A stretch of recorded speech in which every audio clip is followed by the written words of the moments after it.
അസ്സലാമു അലൈക്കും വറഹ്മത്തുള്ളാഹി. ദൈവനാമത്തിൽ ഞാൻ സത്യം ചെയ്തു പറയുന്നു, ദൈവം ഏകനാണ്.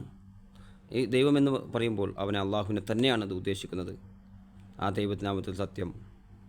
അതല്ലാതെ സത്യങ്ങൾ ഇപ്പോൾ ചില ആളുകൾ സത്യം ചെയ്ത് പറയാറുണ്ട്.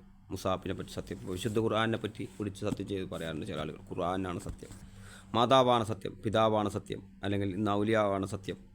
അങ്ങനെയുള്ള സത്യം ചെയ്ത് പറയാറുണ്ട് ചില ആളുകൾ. അവിടെ ഇസ്ലാം കർശനമായി വിരോധിച്ചിരിക്കുന്നു. അങ്ങനെയുള്ള സത്യം ചെയ്യാൻ പാടില്ല. അള്ളാഹുവിൻ്റെ നാമത്തിൽ, ദൈവനാമത്തിൽ മാത്രമേ സത്യം ചെയ്ത് പറയാൻ പാടുള്ളൂ എന്നാണ് സത്യവുമായി ബന്ധപ്പെട്ട് മനസ്സിലാക്കേണ്ടത്. അതേപോലെ ചില ആളുകൾ ഇപ്പോൾ ഈ അടുത്ത കാലത്ത് തെരഞ്ഞെടുപ്പുമായി ബന്ധപ്പെട്ട് മന്ത്രി സ്ഥാനം, അതുപോലെ ഇപ്പോൾ ഒരുപാട് MLA-മാർക്ക് സത്യപ്രതിജ്ഞയല്ലോ. അപ്പോൾ ചില ആളുകളെങ്കിലും ഈ സത്യപ്രതിജ്ഞയുമായി ബന്ധപ്പെട്ട് ദൈവനാമത്തിൽ എന്ന് പറയുമ്പോൾ ചില ആളുകൾക്ക് ഒരു അരോചകമായി തോന്നാറുണ്ട്. എന്തുകൊണ്ട് അള്ളാഹു നാമത്തിൽ എന്ന് പറഞ്ഞുകൂടാ? അവർ മുസ്ലിങ്ങളല്ലേ, മുസ്ലിമായ ആളുകളല്ലേ, അവർ ഇസ്ലാം അനുസരിച്ച് ജീവിക്കുന്ന ആളുകളല്ലേ, അവർക്ക് ദൈവത്തിൻ്റെ നാമത്തിൽ എന്തുകൊണ്ട് പറയുന്നു, അള്ളാഹുവിൻ്റെ നാമത്തിൽ എന്ന് എന്തുകൊണ്ട് പറയുന്നില്ല?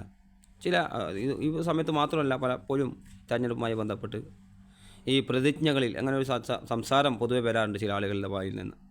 അപ്പോൾ അവിടെ അവർ മനസ്സിലാക്കേണ്ടത്, ഇങ്ങനെയുള്ള നിങ്ങളുടെ ഉള്ളിൽ എന്തെങ്കിലും അങ്ങനത്തെ ഒരു പോരായ്മ, വിശ്വാസ പോരായ്മ ഉണ്ടെങ്കിൽ നിങ്ങൾ കൃത്യമായി മനസ്സിലാക്കണം. ദൈവം അള്ളാഹു എന്ന് പറഞ്ഞാൽ അത് ദൈവം തന്നെയാണ്. ദൈവമാണ് അള്ളാഹു, അള്ളാഹുവാണ് ദൈവം. അതുപോലെ ഇപ്പോൾ ഈ അറബിയിൽ, ഇപ്പോൾ അറബി ഖുർആനാണ്, ഇതിൻ്റെ പരിഭാഷയുണ്ട്, ഇംഗ്ലീഷിലുണ്ട്, എല്ലാ ഭാഷകളിലുണ്ട്, ഏകദേശ ഭാഷകളുണ്ടാവും. അപ്പോൾ ഇംഗ്ലീഷ് ഭാഷയോ അല്ലെങ്കിൽ മലയാള ഭാഷയിൽ നോക്കുമ്പോൾ, ഇംഗ്ലീഷിൽ നോക്കുമ്പോൾ ഗോഡ് എന്നായിരിക്കും, അള്ളാഹു എന്നുള്ളിടത്തെല്ലാം ഗോഡ് എന്ന് കാണാൻ സാധിക്കും.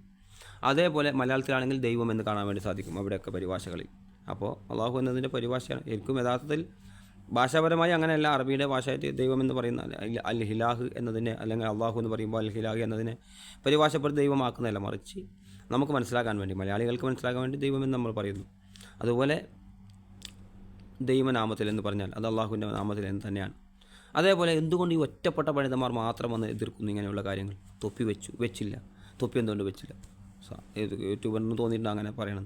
പക്ഷേ യഥാർത്ഥത്തിൽ തൊപ്പി വെക്കുന്നില്ല, വെക്കണ്ട, വലിയൊരു ഇഷ്യൂസിലെ കേസാണോ? അല്ല, അവരുടെ വ്യക്തി സ്വാതന്ത്ര്യമാണത്. അതേപോലെ പിന്നെ ചില ഒറ്റപ്പെട്ട പണ്ഡിതന്മാർ മാത്രം എതിർക്കുന്നത്, എന്തുകൊണ്ട് മൊത്തം പണ്ഡിതന്മാർ എതിർക്കാത്തത്? അപ്പോൾ തന്നെ നമുക്ക് മനസ്സിലാക്കാം, ഒരുപാട് ധാർമ്മികളും ഫൈസികളും സക്കാഫികളും ഒരുപാട് ബിരുദാനന്ദ ബിരുദം നേടിയ ആളുകൾ ഉണ്ടല്ലോ നമ്മുടെ നാടുകളിൽ. എന്തുകൊണ്ട് മൊത്തമായി ആ സത്യപ്രതിജ്ഞ ദൈവനാമത്തിൽ എന്തുകൊണ്ട് പറഞ്ഞു എന്ന് പറഞ്ഞ് മൊത്തമായി എതിർക്കാത്ത എന്താ? അതന്നെ നമുക്ക് കാണിക്കുന്നത് എന്താ? അത് ശരിയല്ല. ആ ഒരു വ്യക്തി പറഞ്ഞത്, ആ ഒരു ഒറ്റപ്പെട്ട ആളുകൾ പറയുന്നത് അതാണ് തെറ്റ്.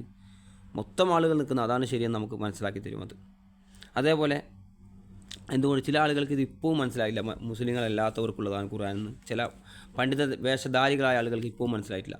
ഇതാ മുസ്ലിങ്ങൾക്ക് വായിക്കാം, അവർക്ക് കൊടുക്കണം, അവർ വായിക്കണം, അവർ മനസ്സിലാക്കണമെന്ന് ഇതുവരെ മുസ്ലിം നാമധാരികളായ പണ്ഡിതന്മാർക്ക് പോലും ചില ആളുകൾക്ക് അറിഞ്ഞിട്ടില്ല, മനസ്സിലാക്കിയിട്ടില്ല. അവർ വിശുദ്ധ ഖുർആൻ എത്രയോ സ്ഥലത്ത് അല്ലാഹു സുബ്ഹാനഹു വ തആല പറയുന്നു, മനുഷ്യർക്ക് ആകമാനമുള്ള സതുപദേശവും മാർഗ്ഗദർശനവുമായ ഗ്രന്ഥമാണ് ഖുർആൻ. ഖുർആൻ എന്തിനു വേണ്ടി, ആർക്ക് വേണ്ടി ഇറക്കിയത്? പ്രവാചകനെ പറ്റി പറഞ്ഞിടത്ത് എന്താ പറഞ്ഞത്?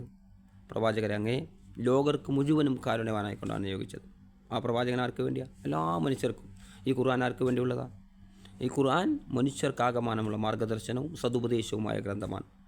നിരവധി സ്ഥലത്ത് മനുഷ്യരെ 20-ലധികം സ്ഥലത്ത്, എൻ്റെ ഓർമ്മ ശരിയാണ്, 20-ലധികം സ്ഥലത്ത് മനുഷ്യരെ അയ്യോന്നാസ് എന്ന് പദം കാണാൻ വേണ്ടി സാധിക്കും. മനുഷ്യരെ.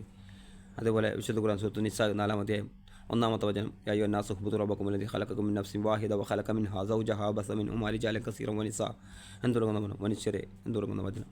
അതുപോലെ ഒരു അധ്യായം തന്നെയുണ്ട്, നാസ്, പീപ്പിൾ, മനുഷ്യൻ എന്ന പേരിൽ വിശുദ്ധ ഖുർആൻ 114-ാമത്തെ അധ്യായം, ഖുൽ അഊദു ബിറബ്ബിന്നാസ്, മനുഷ്യരുടെ രക്ഷിതാവിനോട് ഞാൻ ശരണം തരുന്നു, മലിക്കിന്നാസ്, മനുഷ്യരുടെ രാജാവിനോട്, ഇലാഹിന്നാസ്, മനുഷ്യരുടെ ആരാധ്യനോട്, മിൻ ശർറിൽ വസ്വാസിൽ ഖന്നാസ്, ദുർബോധനത്തിൽ പിന്മാറിക്കളിയുന്ന ദുർബോധകരെ കൊണ്ടുള്ള കൊടുതിയിൽ നിന്ന് അള്ളാഹുവിനോട് ഞാൻ ശരണം തരുന്നു, മനുഷ്യരുടെ ദൈവത്തോട് ഞാൻ ശരണം തരുന്നു, മനുഷ്യരുടെ രക്ഷിതാവിനോട് ഞാൻ ശരണം തരുന്നു എന്നാണ് ആ പദങ്ങളൊക്കെ കാണിച്ചു തരുന്നത്. അതുപോലെ മനുഷ്യർക്ക് ആകമാനമുള്ള ഗ്രന്ഥമാണ് വിശുദ്ധ ഖുർആൻ.